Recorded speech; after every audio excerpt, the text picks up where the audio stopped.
Well, my 2010 Nissan Altima Hybrid has an exhaust leak.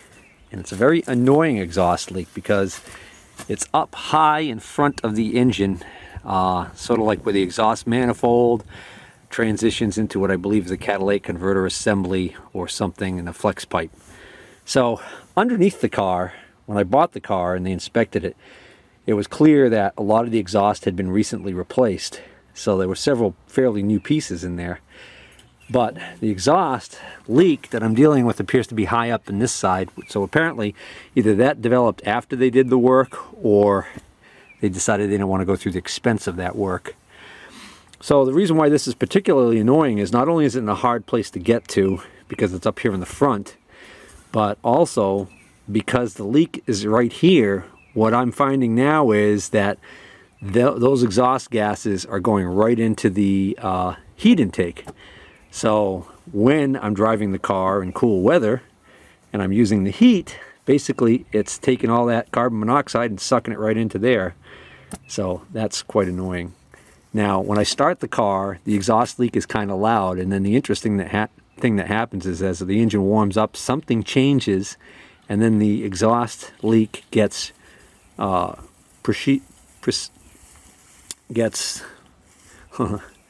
exhaust leak gets a lot quieter. I tried with the engine cold starting it and sticking my hand down and feeling around here. Problem is I don't want to do that too much because I don't want to like lose some fingertips in the fan. So what I'm going to do is I'm going to try and open this area up so I can get a better look at it today. So for starters, I just removed this screw and this screw, which should allow me to take this whole plastic intake scoop that goes right into the air filter assembly. And by the way, this just is really loose in here, and I'm wondering whether or not there's not supposed to be some sort of a gasket that actually stops this intake from sucking stuff in through here, as opposed to where apparently they're intending for it to be pulled in over here. So yeah, there is, okay, there looks like there was some kind of a foam gasket on that that's long since gone on that intake.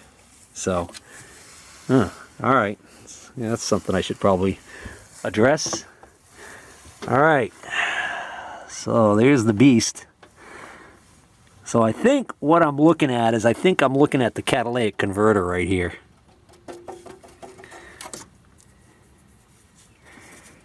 And sure enough, looking back, there's the fan right there.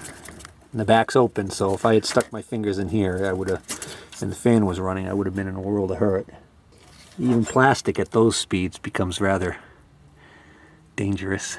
Okay, so let's see, is the, oh, look at that. That's, the exhaust shield is very loose. Oddly enough, I'm surprised that that wasn't making a lot of rattling noise. What do we got here? Oh, what is that? Well, I gotta get a light on this situation. Alright, so the thing of interest I was looking at was that right there. That's just the head of the bolt that's supposed to secure this half of the heat shield in place. And what has happened is that has rusted completely away. So there's a big hole basically in the heat shield. But that wouldn't be my leak. That's just the heat shield. So I think what I'm going to have to do now is I'm going to have to start the engine and get my hand in there and feel around and see if I can actually feel any flow.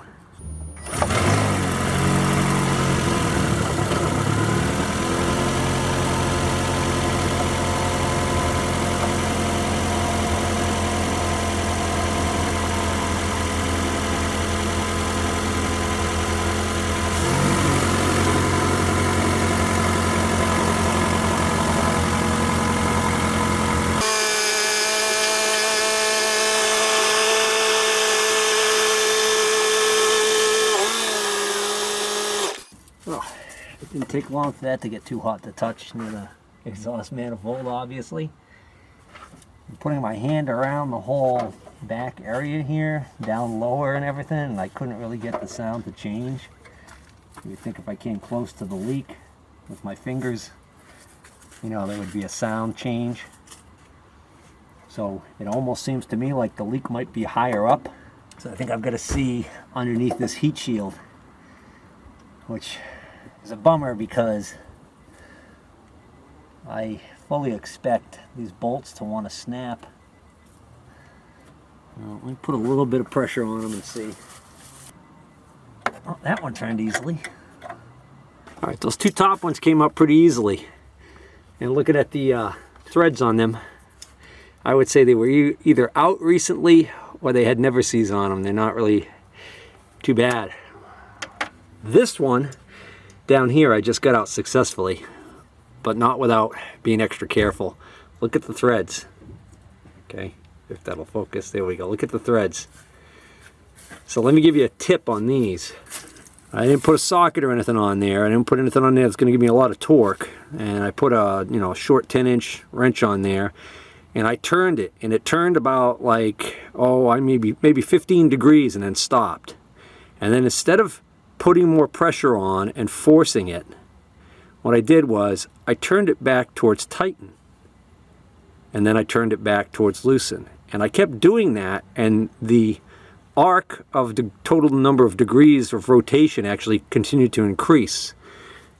What I was effectively doing was I was using the threads inside there to help clean off the rust that was inside this that I couldn't see. I guarantee you if I had just tried to power through and just go in one direction and unscrew that, I would have snapped this little 10mm bolt. By doing it that way, working at it very slowly and deliberately, I was able to get that out in one piece, saving me a whole lot of headache. There's a good possibility I might end up having to replace the whole assembly that's underneath here anyways. And if that ends up being the case, then it wouldn't have been horrible if I had snapped off that bolt. I mean, why not just err on the side of trying to save this in case what I see underneath here is something that can be welded. All right, luckily that last screw, oftentimes you get 3 out of 4, and it's the 4th one that breaks. Luckily that last screw I was able to get out, only I had to use vice grips to get it started because the head is in bad shape on that one. So we're not going to be able to reuse that screw.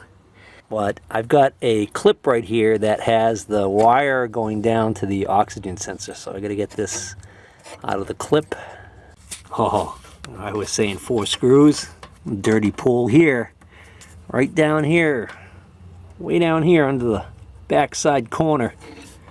We got screw number 5. Well, unfortunately, it seems like the head of the screw down in there is even in worse shape than the last one. And because of its proximity down there, I can't get in there with the big vice grips, but I've got this small pair of vice grips. Hopefully that'll work.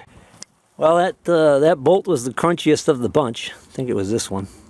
One of these two. Anyways, I lucked out. I was able to get it started with the vice grips and then get it to come all the way out. And I already took this cable out of the clamp, so now this whole shield. What the heck is keeping it? I think if I have both hands free, I can wiggle it out of here. All right. Well, nothing obvious yet, and this is still fairly warm to the touch. Interesting. This is actually pretty cool up here, but it's actually hot down here. It's hot right where all 4 pipes go into the top of the catalytic converter. That must be thicker metal and it must be able to hold the heat longer. I wonder if that's a weld bead right there, or is that somebody's attempt at... I wonder if that's a weld bead, or is that somebody's attempt at JB welding this thing? Oh, that's an interesting design. Faux show. Look at that thing. There's like a partition on the top there. Huh. Interesting. Very interesting. Yeah, there's a little bit of discoloration right there. I wonder. I'm going to start it up again, but I got a feeling I'm not going to be able to get anywhere near this thing.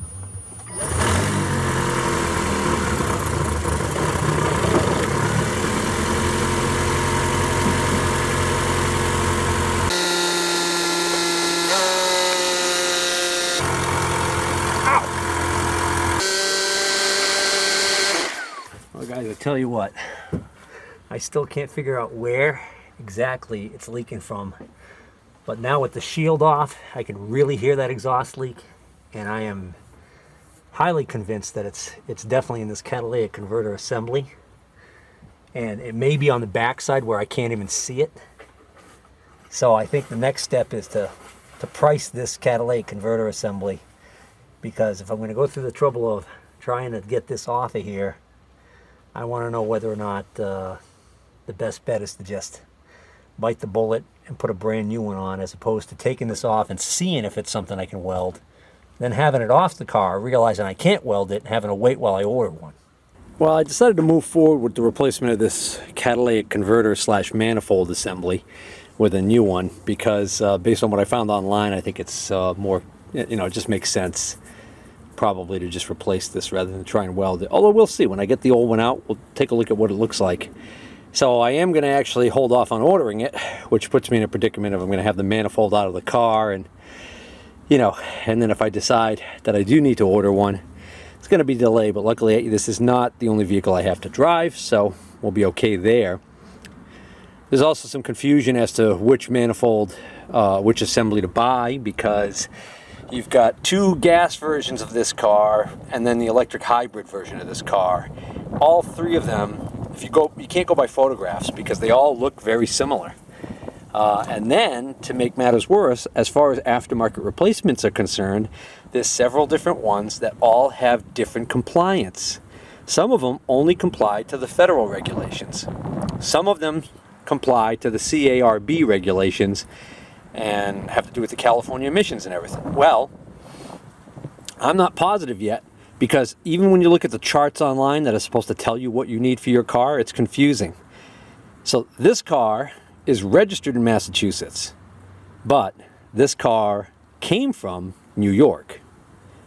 Does that matter? Well, New York has different regs. I think all that matters is that this sticker up here says California ATPZ something something. So I think that they're saying that this is a California emissions car. Now my question is, if I'm not registering this car in California or New York or the couple other states like Maine, I think, that also have this compliance, do I have to put in a California catalytic converter, which tends to run more money? I'm not sure on that. Also, there's a question of, quite frankly, if I put in a different one, who's going to know? I mean, when I go for my Massachusetts state inspection, is it going to change the emissions that much that it's going to show up and fail an emissions test? I guess that's possible. So I'm going to probably give a call to my mechanic and get his opinion on it. There isn't that much of a price difference between the two. It's like, well, I guess I should say there is. It's like $100, right? So anyways, so what I've done so far today, since stopping work on it yesterday, is all I did was I put a breaker bar with a 14mm socket on every single one of these nuts. And every single one of these nuts I was able to get to break free. So that is giving me the incentive to move forward with the second part, which is disconnecting that flex pipe assembly down there from the bottom of this catalytic converter assembly, which I have to do from under the car, which if I had a lift would be a piece of cake. But I don't have a lift, so I've got to jack the car up. So I have not the greatest ground over here. I've got gravel driveway. And I have had situations where the car has shifted or the jack has shifted and it's been dangerous. So what I'm going to do is I'm going to jack up the car there. This car has very low ground clearance, which makes it a pain in the you-know-what. I can't even drive this car up ramps because the front bumper assembly and everything starts to hit the ramp before the tires make it there. So because of the ground being the way it is, I don't even want to use jack stands. What I'm using is these solid concrete pavers that I have. These are better than cinder blocks because they're not hollow, they're solid concrete. This is actually just a piece of one. I've got a full-sized one already underneath there, positioned where I want it. And then I'm going to stack this one on top of it. And then that'll give me a good, firm support. And that should lift the car up enough for me to get underneath there and get those bolts out. So that's what it looks like. So that should be in a good position. I also kept the jack, and I didn't take all the weight off the jack. I've got most of the weight on these blocks. So the jack is still in position and it's ready to be a backup in case for some strange reason something were to happen, but I don't foresee that shifting off of there. Of course, not foreseeing it is exactly the last thing that was probably said by the other people who've been killed by vehicles falling on them. They didn't foresee them falling off. Okay, so as I suspected, we got two bolts that thread into threaded holes on the flange on the bottom of this assembly, which I am actually glad to see, because that means that if they don't want to come out, worst case scenario is I can just snap those suckers off and I won't have to really care about whether or not any of the bolt is left behind in there, because quite frankly I am going to most likely be replacing this assembly anyways. And even if I do want to reuse this assembly, say I find a hole that I decide to weld, the reality is, you know, it's not the greatest thing to have a bolt broken off in a hole, but it's sure a hell of a lot easier working on that down in the shop, removing the remnants of that down in the shop as opposed to up here. But there is this bracket off the side. I saw this in the photographs of the replacement one. You can't see this from the top, but there's this large part of the flange that sticks way out over here and goes to something. I don't know if that's a bracket that mounts to the vehicle. Oh yeah, we got a bracket here that goes over to the front of the,